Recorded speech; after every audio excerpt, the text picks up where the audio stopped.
God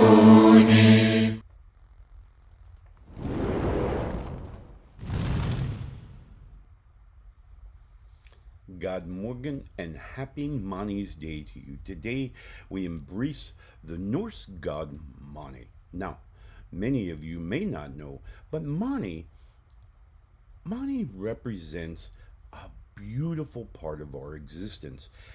As the brother of Sol, the sun, Mani represented in visual by the moon. He represents quite a bit, and as time would go on, of course, science would prove his involvement was far more beyond what we originally thought of, certainly in the days of our ancestors. For those of you who are first joining, thank you so much for joining us. If you haven't had a chance, please like, follow, subscribe us on any of the platforms, including New Reality TV, newrealitytv.com, a streaming channel dedicated to a plethora of perspectives that can offer us help in understanding our spiritual journey from those days of our youth all the way until the time we leave this physical form, ascend into the spiritual realm with the ancestors. So check them out, newrealitytv.com. For those of you who are joining us in just audio format, the show is available on all the major platforms. You can check it out there. Please like, follow, subscribe us on any of these, and we very much appreciate you helping us to get into those algorithms of distribution so that many more will hear our message. As always, this morning we're going live on Facebook chat. So for those of you who want to provide something, you're welcome to do that. I encourage it. Finally, before I go, or before we get started, I should say, I want to say, if you do find yourself with any spare change you want to put it to good use, by all means, stop by our tip jar. You can visit there at akoutlaw.live. That link is available before I was speaking and probably after. So you're welcome to stop by there and give us as much support as you can. I very much appreciate that. For those of you who need maybe some guidance and wisdom, another ear to bend, or want to learn more about me, my message, the shows, and all of the ways that I interact with many different peoples around the world, it's so wonderful. You can check that out at norsewhispers.com. Wonderful page that kind of centralizes all of that which I am involved in. All right, so today we're talking about Mani, the moon. What does he represent and why? Well, the moon represents the off cycle of the sun. Go figure. We have the sun, and then we have the moon, and then we have the sun, and then we have the moon. So there's a cyclic event surrounding Mani. Mani is the questions. Remember, light energy, of course, being transmitted all around the world, is illuminated. So it's been educated. It has information in it, right? So we become enlightened, right? We gain illumination. And of course, Mani provides dark energy. Now, dark energy is very different than negative energy. Negative energy, of course, is that energy that the human mind can create and distribute here on the physical plane, and it serves essentially no value other than to suck the life out of positivity. All right, light energy, illuminated, educated, information, growth, all those things. Dark energy is the questions that drives us to go and establish more knowledge, more intellect, more wisdom, more connectivity, all of those things. So it's an equal part. We start in the morning where Soul, of course, is sending us just information, light. We're illuminating the world around us. We're growing, we're learning, loving, all those things, right? And then what happens? She reaches her peak, and then she's going to start her descent into money. But as we do that, we're starting to gather the questions, right? We've gathered all this information, we've thought about it, we've compared it to what we already have in our memories and in our knowledge banks, and we kind of go, well, how does that interrelate with this? And how does this fit with that? And why does this do that? Because this did that. We start forming all the questions.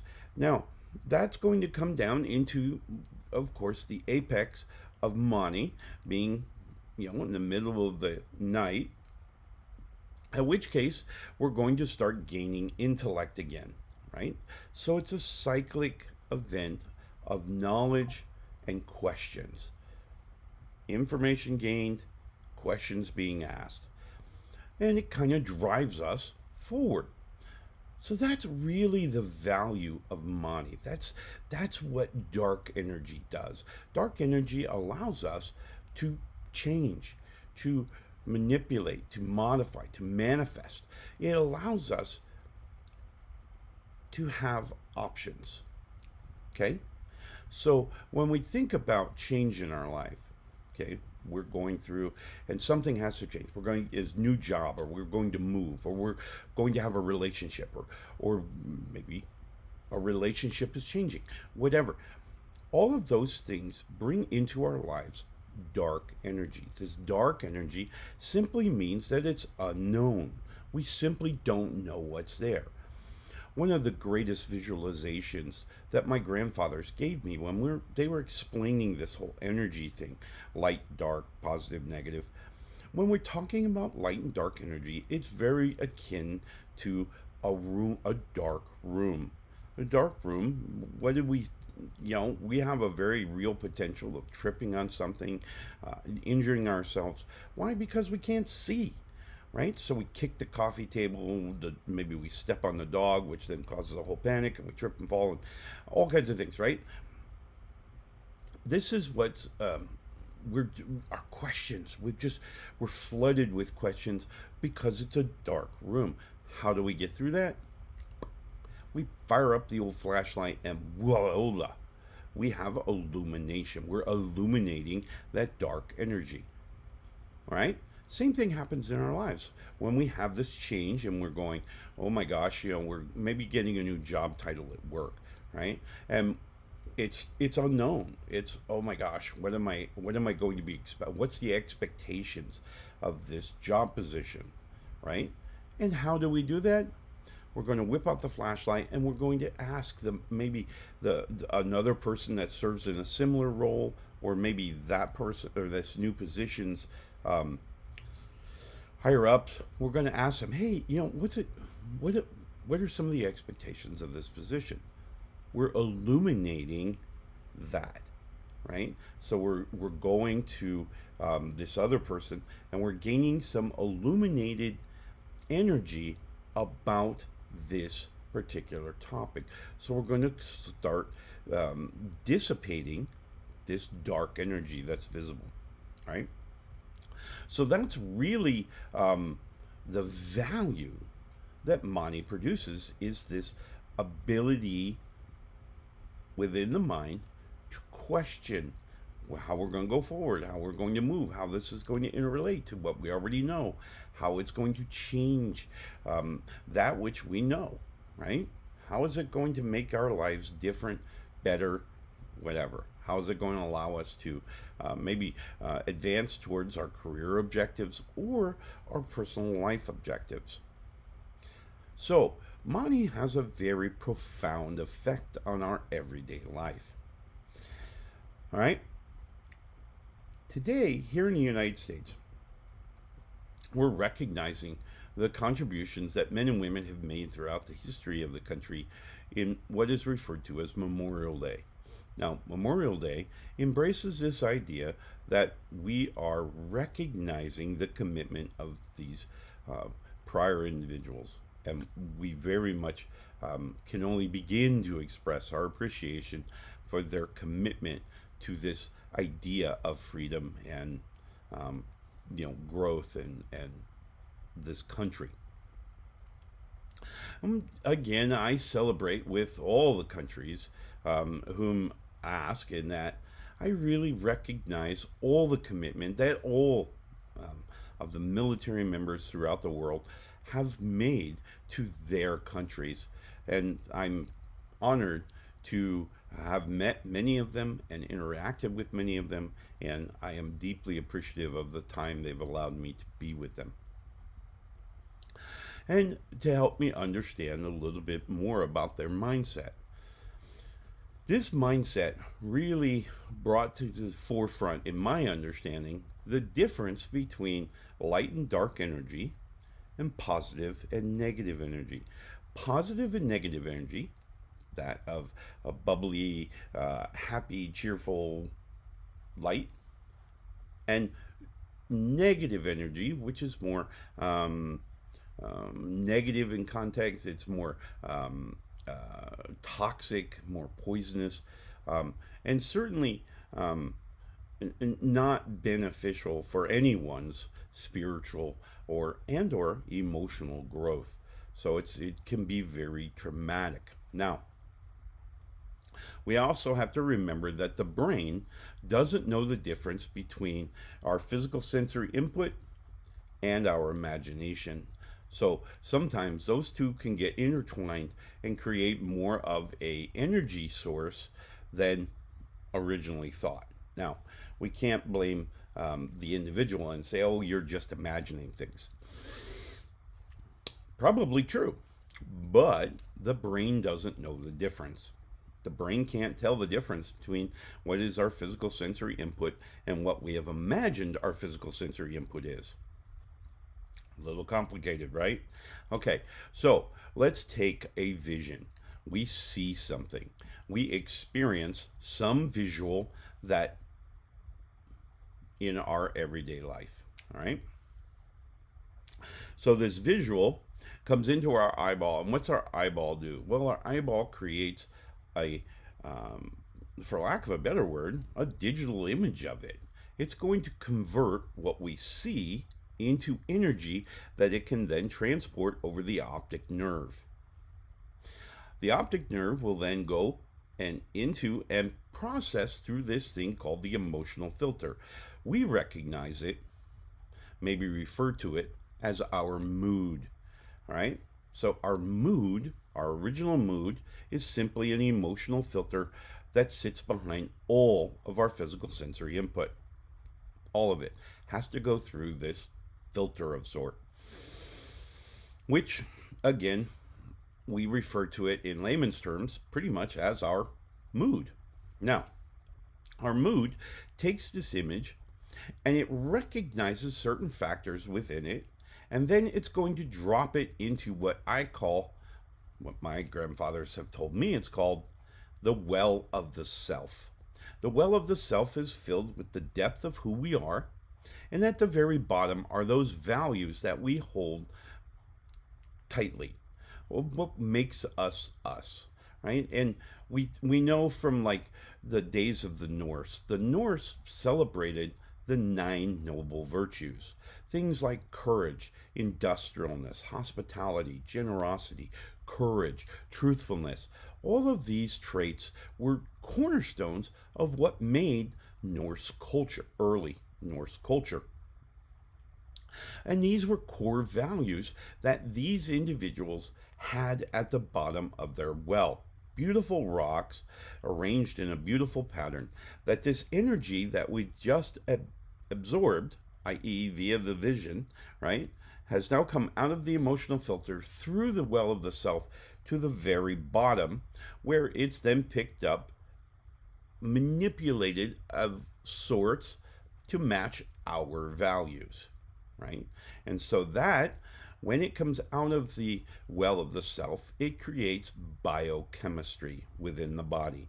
It's going to release hormones. It's going to do move that signal now from the bottom of this well through this biochemistry up to our emotional filter, or our emotional processing tube.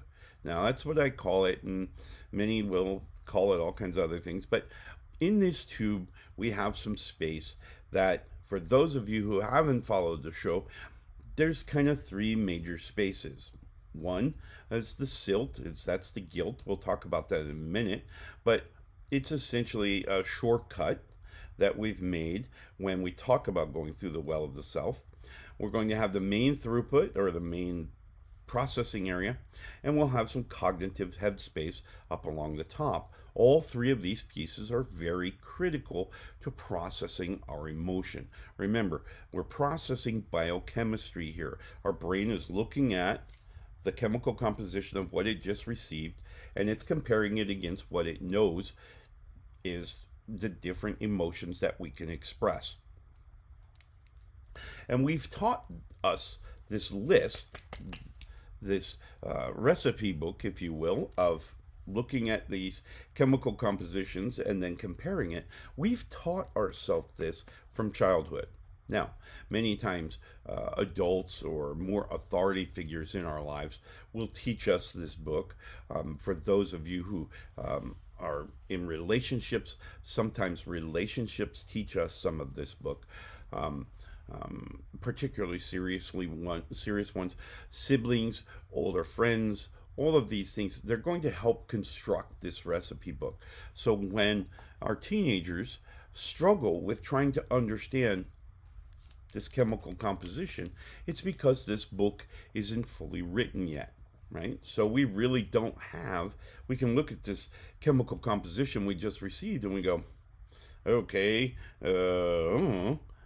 right? So we're going to kind of do some comparisons, right? And we're going to say, well, that kind of feels like or looks like this other thing over here. So that must be where we are. And this then sets our emotional state. Now, our emotional state is going to process through that tube. Couple of things that we need to know for processing emotion. Firstly and foremost, remember, the brain doesn't recognize the difference between physical sensory input and imagination. So they're both kind of dumped in this well to be reviewed, to be looked at, to have this chemistry created for it. And there's only so much room in this tube, right? So we have a tube that's X big, right? And if when processing this energy through our hearts, through our emotional state, if we decide to take the shortcut, and instead of waiting for the energy to go all the way down to our value stones at the bottom of the well, we bounce off the surface and off we go, and we go out the side. When we go out the side, and if this was waiting for us to go through the rocks and be here, and we came out here instead, this delta now forms stress within the mind. We're living inauthentically. We are not allowing ourselves to be a part of this interpretation of this momentary reality, right? So that delta creates a stress within the mind. Now, in this tube, as I was just mentioning, that creates a silt along the bottom of the tube. It kind of starts taking up some of the bandwidth that we can now process these emotional energies that are being created. All right? So we got silt kind of blocking off some of it. What's going to happen is when we get an emotion that takes up a lot of the tube, that emotion is going to shift up and it's going to push right out of there, cognitive space. Cognitive space means that when you're having this emotion, it just seems too big. We can't think, we can't break it down, we can't really process it, we can't think about it in its partitions because it's just overwhelming. Okay? It's overwhelming our throughput. Now, if it overwhelms it to the point where we just can't fit it in the tube, we're going to fit as much as we can in the tube, and then we're going to have what's called spillover.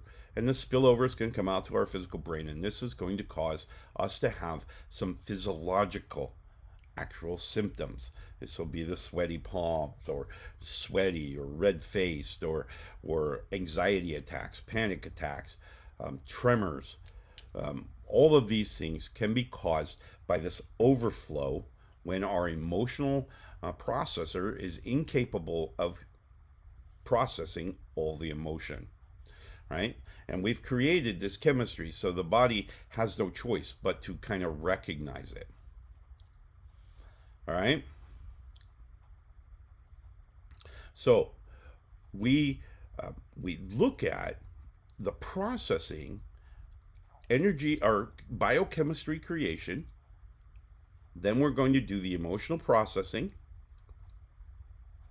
And when we come out of the what's left of coming out of the emotional processing, we haven't had spillover and eventually, right, we're going to get through emotional processing through the tube to this thing called, that I call, the me gate. The me gate is an important part that we need to understand. We need to see or understand very clearly that we have a choice. If everything comes to us and it is just overwhelmingly frustrated or disappointed, maybe, or maybe even angry, we have a choice to stop that energy and derail it.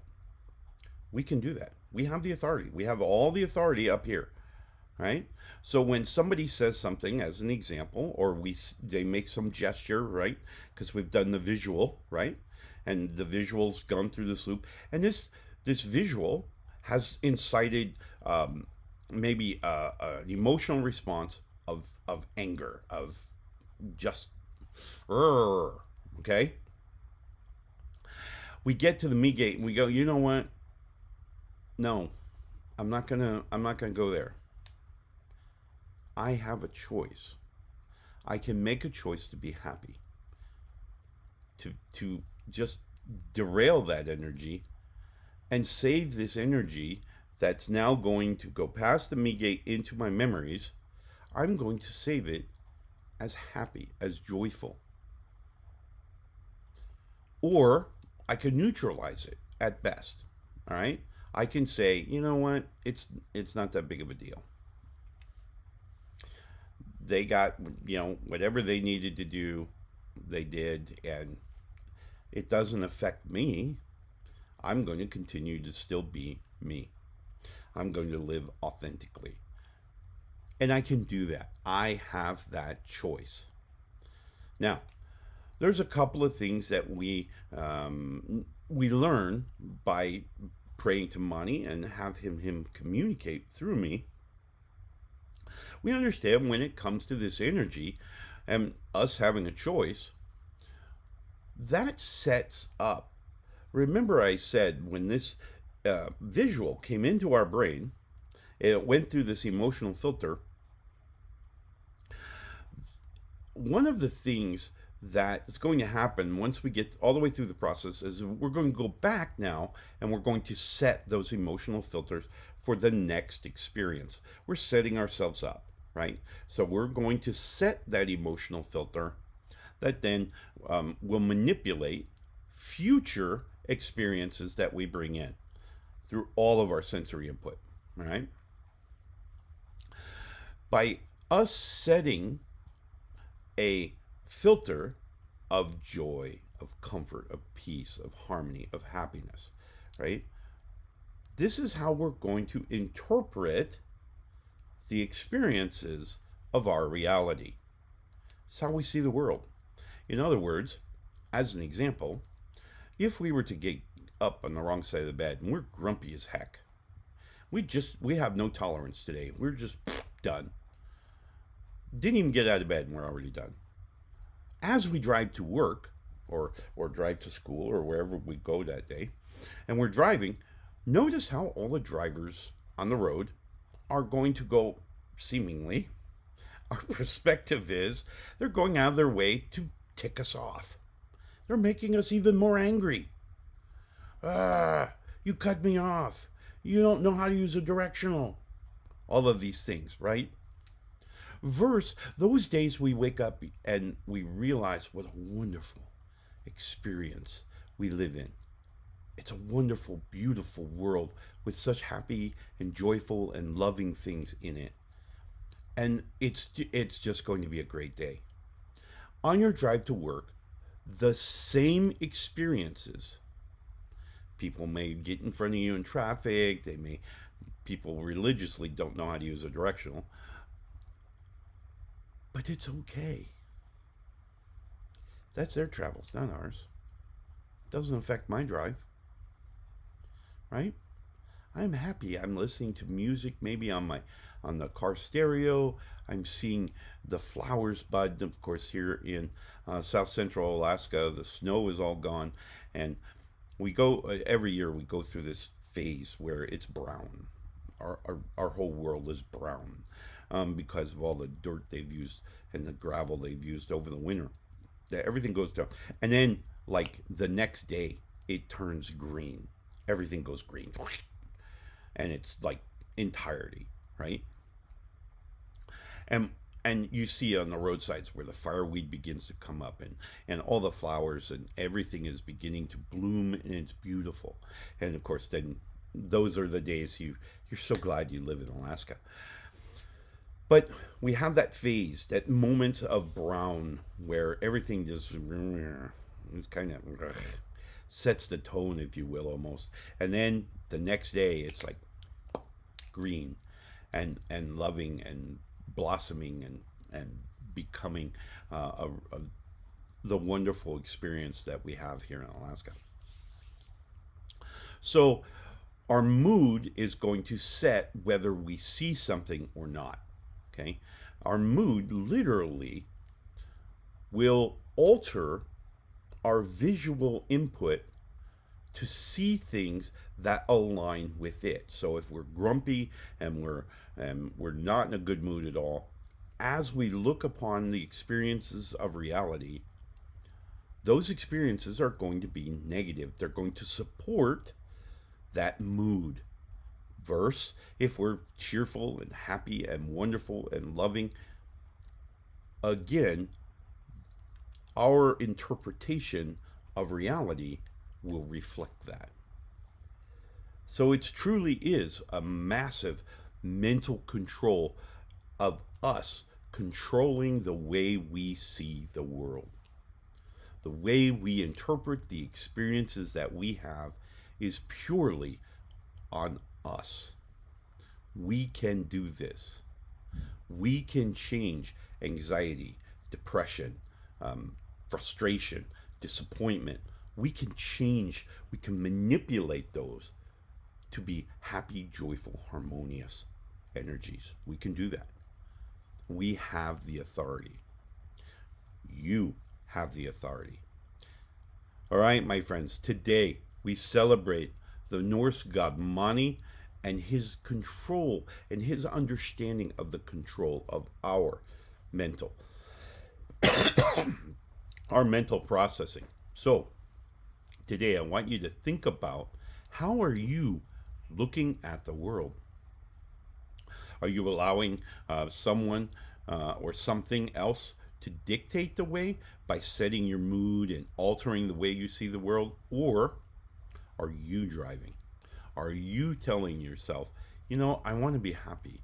I want to be joyful. I want to be harmonious. I want to be peaceful, content.